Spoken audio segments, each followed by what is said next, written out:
Good morning, dear students. Today we will start with our new chapter, that is alcohol, phenol and ether. So first we must be knowing what is alcoholic group, that is represented by ROH. And what about phenol? Phenol is OH on benzene ring, you may say. And what about ether? That is ROR. So what we may say, if we are talking about the hydrocarbon, so hydroxy derivative of aliphatic hydrocarbon are known as alcohol, and hydroxy derivative of aromatic hydrocarbon are known as phenols. And if we replace H from alcoholic group with R group is known as ether. So as we have seen ROH, to the aliphatic hydrocarbon I may write RH, and if I replace this H with OH group, means hydroxy group, it forms alcohol.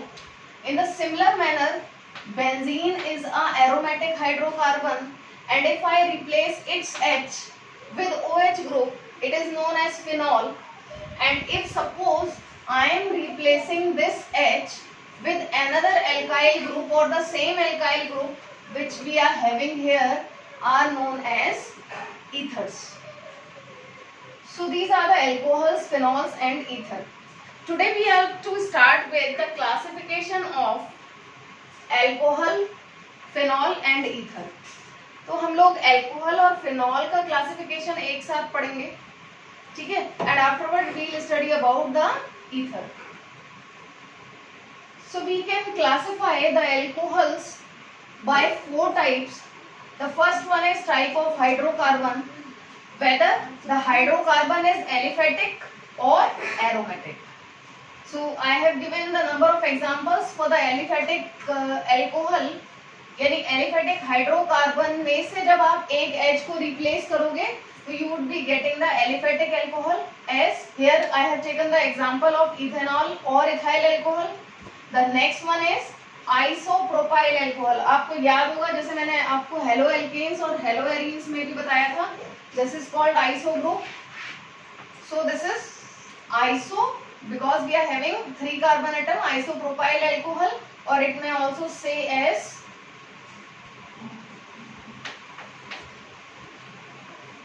Propane two all, क्योंकि IUPAC system में हम alcohol को all suffix के form में जानते हैं. So that is 3 carbon atoms are there, that is the root word propane, and this is the second position 1 2 and 3 propane two ol. So these are the examples of aliphatic alcohol. आप methanol ले सकते हो, butanol ले सकते हो, secondary butyl alcohol ले सकते हो. These all are the example of aliphatic alcohol. And the next one is aromatic alcohol. Aromatic alcohol कौन सा है? When we are replacing one of the hydrogen, one or more hydrogen from the side chain of aromatic hydrocarbon, ठीक है. यानी अगर मैं benzene की बात कर रही हूँ, बेंजीन में से एक H को हटाकर OH ग्रुप लेकर आ रही हूँ तो वो फिनॉल कैटेगरी में आएगा. But if I am talking about the side chain hydrocarbon, ठीक है, अगर मैंने मान लीजिए टॉलिन ले लिया, मैंने क्या ले लिया? टॉलिन CH3, तो ये आपका क्या है? एरोमेटिक हाइड्रोकार्बन है, साइड चेन हाइड्रोकार्बन है एरोमेटिक का. इसके एक H को हटाकर आप OH ले आते हैं, या इसके 2 H को हटाकर आप OH ले आते हैं, तो क्या बन जाएगा आपका? Aromatic alcohol. That would be aromatic alcohol. So the first example I have taken, आप पहचान गए हो अगर तो. कंपैरिजन करेंगे, यहाँ हमने CH2Cl लिखा था, कॉमन नेम बेंजाइल क्लोराइड हम पढ़ते थे, तो यहाँ इसका कॉमन नेम क्या हो जाएगा? Benzyl alcohol. ये बेंजाइलिक कार्बन एटम है, ठीक है. सो और IUPAC नेम अगर हम मेंशन करना चाहें तो मेन ग्रुप क्योंकि इसके अंदर है, तो फिनाइल रिंग क्या हो जाएगी? ये हो जाएगी साइड चेन के फॉर्म में. So that would be first carbon atom. तो 1 फिनाइल, फर्स्ट पोजीशन पे फिनाइल है साइड चेन में, पहले हम साइड चेन को बोलते हैं, तो 1 phenyl and 1 carbon means myth, and इसी पोजीशन पे OH ग्रुप मींस ऑल. सो 1 फिनाइल मीथेनॉल और benzyl alcohol. The second example I have taken is, मैंने यहाँ पर CH3 यानी टॉलिन की जगह क्या ले लिया, इथाइल ले लिया। तो इथाइल में एक H को हटा के मैंने OH ले आया। It means it name would be, अब यहाँ से स्टार्ट करेंगे क्योंकि हमारा फंक्शनल ग्रुप या मेन ग्रुप जो है वो इस पोजीशन पे है, तो ये फर्स्ट पोजीशन रहेगी, ये सेकंड पोजीशन रहेगी, तो दैट वुड बी 1 फिनाइल। अब कार्बन चेन 2 कार्बन की है मीन्स ईथ, एंड फर्स्ट पोजीशन पे OH ग्रुप है मीन्स ऑल, सो 1 फिनाइल इथेनॉल।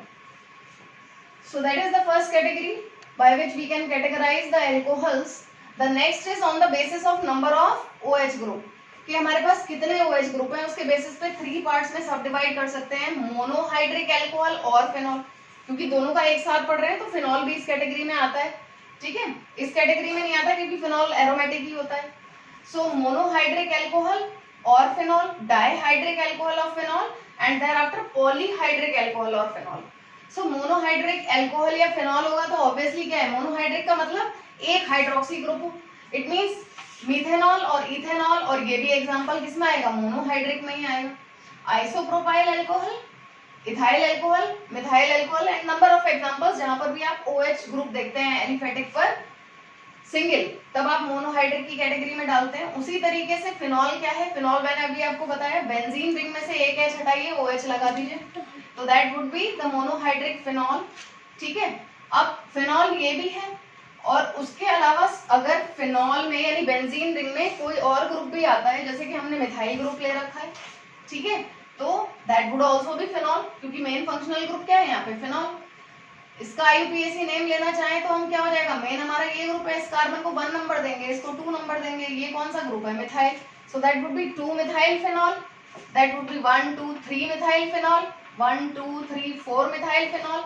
और इसका कॉमन नेम है जो आपको बड़ा याद रखना है, ध्यान रखना है, दैट इज क्रीसॉल। बेसिकली क्या कहलाता है, OH के साथ जब CH3 ग्रुप आता है तो उसको हम क्रीसॉल कहते हैं। अब क्योंकि ये ऑर्थो पोजीशन पे है तो इसको हम ऑर्थो क्रीसॉल कहेंगे, ये मेटा पोजीशन पे है तो मेटा क्रीसॉल कहेंगे, और ये पैरा पोजीशन पे है तो पैरा क्रीसॉल कहेंगे। That you have to remember, आपके सिलेबस में है, याद रखना, इससे रिलेटेड रिएक्शंस पूछी जाती है एग्जाम में। So the next category is dihydric alcohol और फिनॉल, ठीक है। डाइहाइड्रिक में ऑब्वियसली क्या होगा, 2 OH ग्रुप आएंगे, तो ये हमारा एग्जांपल है, बड़ा कॉमन सा है, कॉमन नेम हम जानते हैं इसका, ग्लाइकॉल कहते हैं इसको, इथाइलिन ग्लाइकॉल, और इसका IUPAC नेम लेना चाहें तो 1 2 हो जाएगा, यानी ethane 1 2 diol, that would be ethane 1 2 diol. In the similar manner अगर फिनॉल के लिए कैटेगराइज करें तो फिनॉल में अगर 2 पोजीशन पे OH ग्रुप आ रहा है, अगर ऑर्थो पोजीशन पे आता है तो कॉमन नेम होता है कैटेकॉल, अगर मेटा पोजीशन में आते हैं OH ग्रुप दोनों एक दूसरे के तो रिसोर्सिनॉल, और अगर पैरा पोजीशन में आते हैं तो इसको हम क्विनॉल के नाम से जानते हैं। और IUPAC नेम होगा 1 2 dihydroxy benzene, that would be 1 2 dihydroxy benzene, 1 2 3 1 3 dihydroxy benzene and 1 4 dihydroxy benzene. तो ये हो गई हमारी सेकंड कैटेगरी, और थर्ड कैटेगरी हुई पॉलीहाइड्रिक अल्कोहल। पॉलीहाइड्रिक अल्कोहल या फिनॉल में क्या होगा, 3 और मोर देन 3, या 2 या 2 से ज्यादा आ जाते हैं पॉलीहाइड्रिक अल्कोहल और फिनॉल में। तो हमने यहाँ पे पहला एग्जांपल लिया है ग्लिसरॉल का, मैं यहाँ पर बना देती हूँ इसको। कॉमन नेम क्या है, ट्राइहाइड्रिक वाला केस लिया है मैंने, CH2OH single bond CHOH single bond CH2OH, ये क्या है, ग्लिसरॉल। और IUPAC नेम लेना चाहे तो 1 2 3, यानी it would be propane 1 2 propane 1 2 3 ट्राइऑल। सो ये एग्जांपल हो जाएगा आपका पॉलीहाइड्रिक अल्कोहल का। एंड इसी तरीके से अगर आप 3 एडजेसेंट पोजीशन पर OH ग्रुप ले आए तो that is 1 2 3 trihydroxy and benzene, that is having the common name as pyragalol. So that is the example of polyhydric alcohol. Third type देखते हैं, third category is that depends on the type of alpha carbon. Alpha carbon हमें पता है क्या होता है, alpha carbon वो होता है जिससे कि डायरेक्टली जिस कार्बन से ग्रुप जुड़ा हुआ होता है। तो वो कार्बन प्राइमरी भी हो सकता है, सेकेंडरी भी हो सकता है, टर्शरी भी हो सकता है, ये हम लोगों ने हेलो एल्केन्स में पढ़ा था, ठीक है। ये बेसिकली हम किसका क्लासिफाई कर रहे हैं, किसको, मोनोहाइड्रिक अल्कोहल्स को क्लासिफाई कर रहे हैं। ठीक है। सो प्राइमरी, ये प्राइमरी वाले जो हमारे केस है, प्राइमरी वाले केस में जो हमारा OH ग्रुप जुड़ा हुआ होगा वो अल्फा कार्बन से, जो OH ग्रुप जुड़ा होगा वो डायरेक्टली केवल एक कार्बन से जुड़ा होना चाहिए, या आप ऐसा कह सकते हो कि हमारा ग्रुप अल्फा कार्बन से जुड़ा हुआ है जो कि कैसा है, 1 डिग्री है। This is called alpha carbon, जिससे ग्रुप जुड़ा हुआ है, और ये डायरेक्टली सिर्फ एक कार्बन से जुड़ा हुआ है, तो उसको हम प्राइमरी कहते हैं 1 डिग्री। जैसे कि यहाँ पर भी देख सकते हैं, दैट इज इथाइल अल्कोहल और इथेनॉल, और इसको 1 2 3 2 मिथाइल प्रोपेन 1 ऑल। लेकिन जो हमारा अल्फा कार्बन है वो डायरेक्टली एक ही कार्बन से जुड़ा हुआ है, तो 1 डिग्री में ही आएगा। आप जनरल ये भी कह सकते हैं कि CH2OH ग्रुप जहां पर आता है वो क्या होता है, प्राइमरी कार्बन होता है। सेकेंडरी कौन सा होता है, सेकेंडरी में क्या होना चाहिए, हमारा अल्फा कार्बन, यानी ये अल्फा कार्बन है जिससे ग्रुप डायरेक्टली जुड़ा हुआ है CHOH, ठीक है। ये डायरेक्टली 2 कार्बन से जुड़ा होना चाहिए, तो इसको हम सेकेंडरी कहते हैं या 2 डिग्री कहते हैं, ठीक है। तो we have taken the example of isopropyl alcohol here and secondary butyl alcohol here, ठीक है। अब टर्शरी क्या हुआ हमारा, टर्शरी में क्या होना चाहिए, टर्शरी में हमारा जो ग्रुप जुड़ा होना चाहिए जिस कार्बन से, वो डायरेक्टली 3 कार्बन से जुड़ा होना चाहिए, जैसे कि यहाँ पे जुड़ा हुआ है। अल्फा कार्बन 3 कार्बन से डायरेक्टली अटैच्ड होना चाहिए। जनरल में ये CH2OH आता है, जनरल में ये CHOH आता है, देखिए CHOH, एंड टर्शरी वाला क्या आता है, COH, क्योंकि वो अदर 3 कार्बन एटम से उसकी 3 वैलेंसी सराउंडेड है।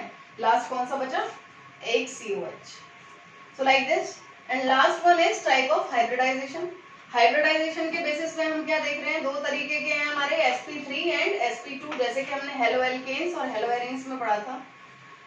सो sp3 में फर्स्ट कैटेगरी क्या आएगी हमारी, saturated aliphatic alcohol. Saturated means double bond जहां पर ना दिखाई दे हमें, तो सैचुरेटेड एलिफेटिक अल्कोहल में ये सारे एग्जांपल्स जितने भी हमने देखे ये सारे के सारे क्या हैं, सैचुरेटेड एलिफेटिक अल्कोहल्स हैं।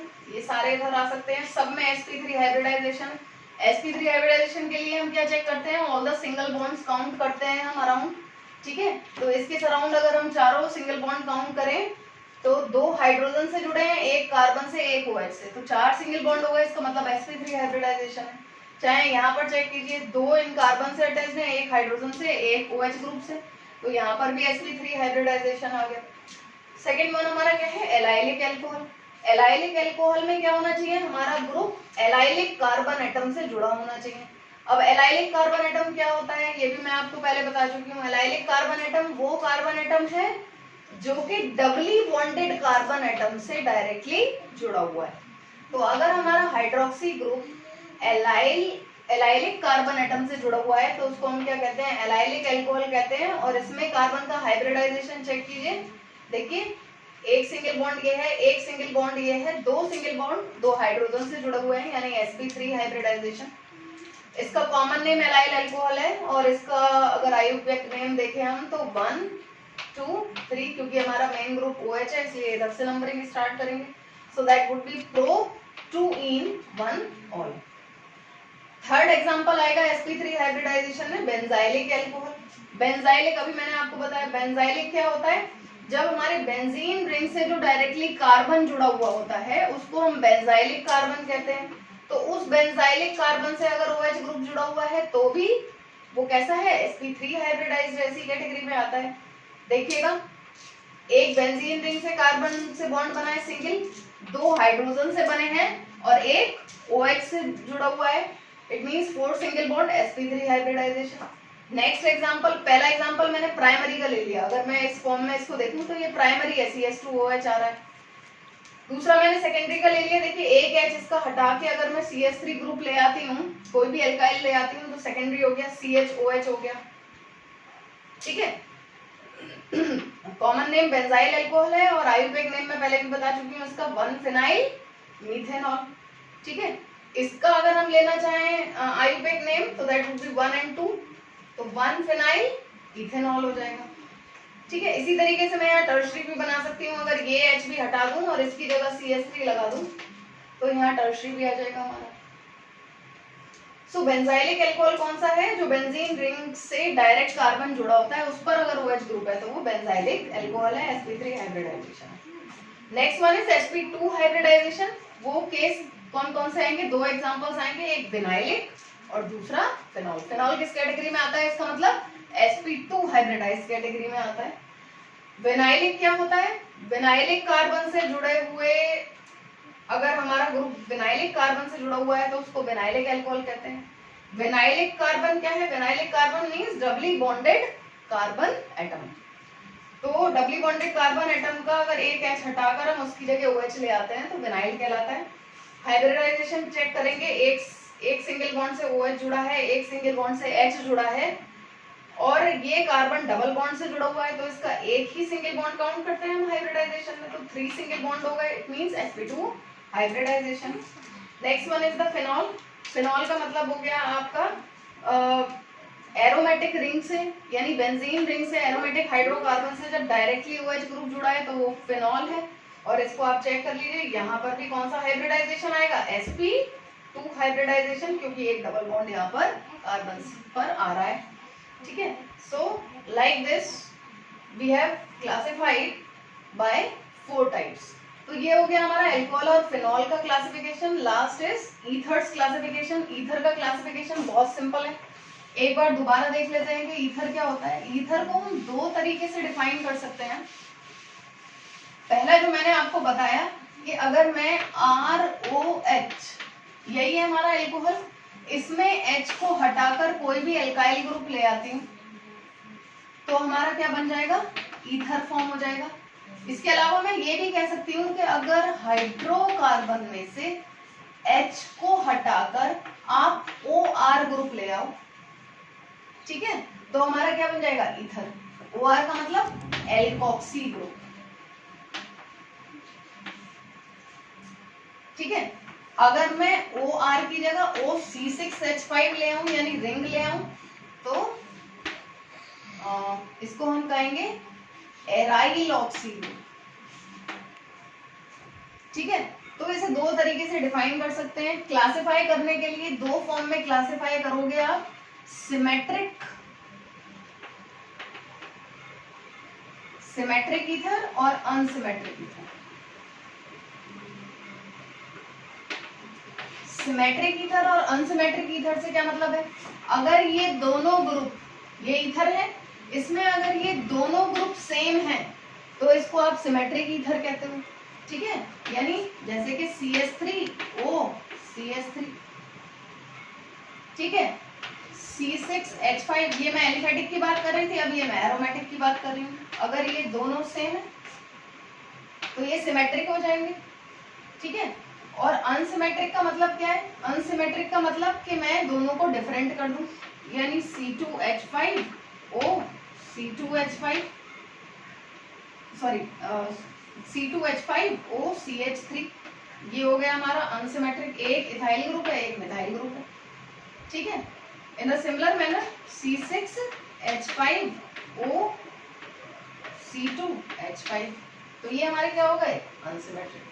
तो इस तरीके से सिमेट्रिक और अनसिमेट्रिक ईथर 2 फॉर्म में कैटेगराइज कर सकते हो। एलिफेटिक और एरोमेटिक में कैटेगराइज कर सकते हो। दूसरा क्लासिफिकेशन एलिफेटिक में कौन सा एग्जांपल दे दोगे? जहां पर आपके दोनों R ग्रुप, चाहे वो सिमेट्रिक हो चाहे वो अनसिमेट्रिक हो, दोनों कैसे होने चाहिए? एलिफेटिक होने चाहिए। यानी ये वाला एग्जांपल आ गया आपका, ठीक है, और ये वाला भी एग्जांपल आ गया एलिफेटिक में।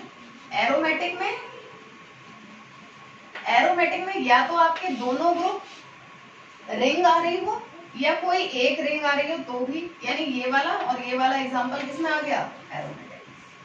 सो like this we have finished with the classification and tomorrow we will start with the nomenclature. Thank you.